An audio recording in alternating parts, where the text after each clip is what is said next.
Assalamualaikum warahmatullahi wabarakatuh. Perkenalkan, nama saya Muti Anjani. Saya adalah salah satu motivator yang sedang magang di unit Bimba AIWO daerah Bantul, Yogyakarta.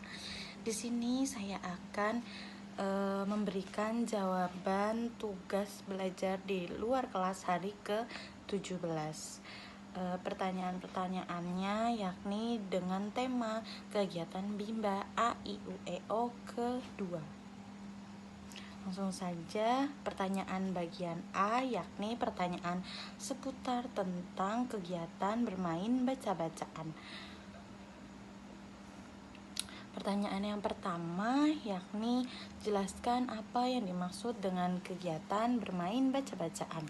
Kegiatan bermain baca-bacaan adalah kegiatan yang berhubungan dalam menumbuh kembangkan minat baca anak. Kemudian pertanyaan yang kedua, jelaskan kegiatan apa saja yang termasuk ke dalam kegiatan bermain baca-bacaan.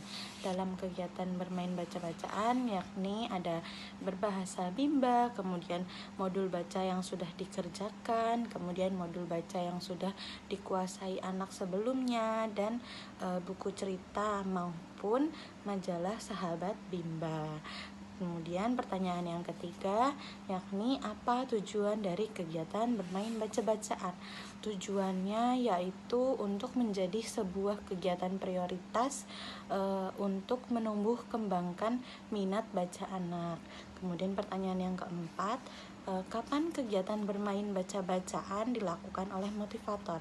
Kegiatan bermain baca-bacaan dilakukan oleh motivator pada saat kegiatan inti. Kemudian pertanyaan yang kelima yakni mengapa kegiatan bermain baca-bacaan menjadi kegiatan prioritas utama yang harus dilakukan oleh motivator?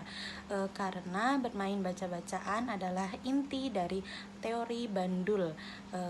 Teori Bandul itu adalah kegiatan prioritas yang banyak dilakukan untuk menumbuhkan minat baca anak.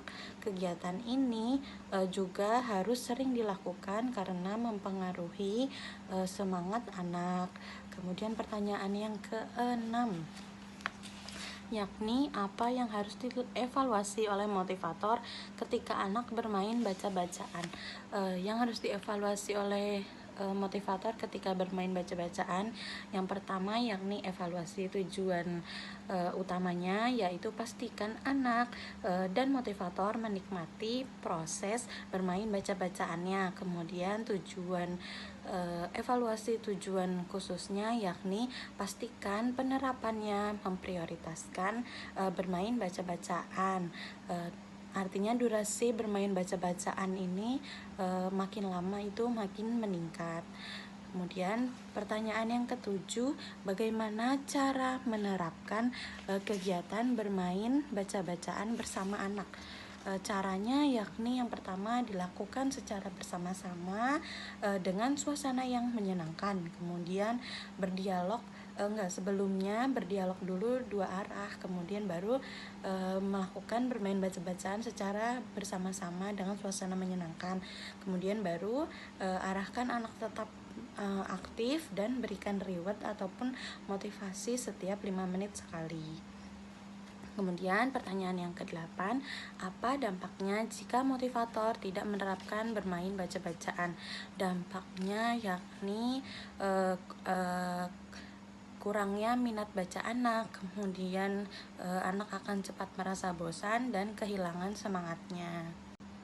Kemudian pertanyaan bagian B yakni pertanyaan mengenai kegiatan teori jam bandul. Langsung saja pertanyaan yang pertama yakni jelaskan apa yang diketahui mengenai teori jam bandul dan berikan contohnya.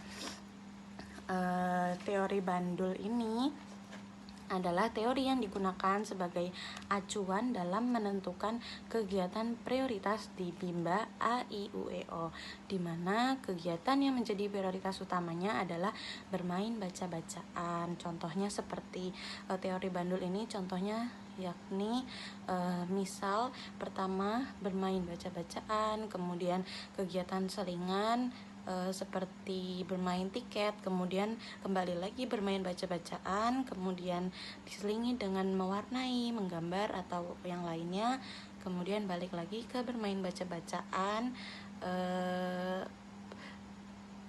Tentunya lebih banyak bermain baca-bacaannya daripada kegiatan selingannya, karena bermain baca-bacaan adalah kegiatan prioritas. Kemudian pertanyaan yang kedua, apa tujuan penerapan teori jam bandul? Tujuan penerapannya yakni yang pertama, tujuan utamanya itu agar anak dan motivator menikmati bahagia ketika proses bermain baca-bacaan. Kemudian tujuan khususnya yakni untuk memprioritaskan kegiatan bermain baca-bacaan. Kemudian pertanyaan yang ketiga, kapan motivator menerapkan teori jam bandul?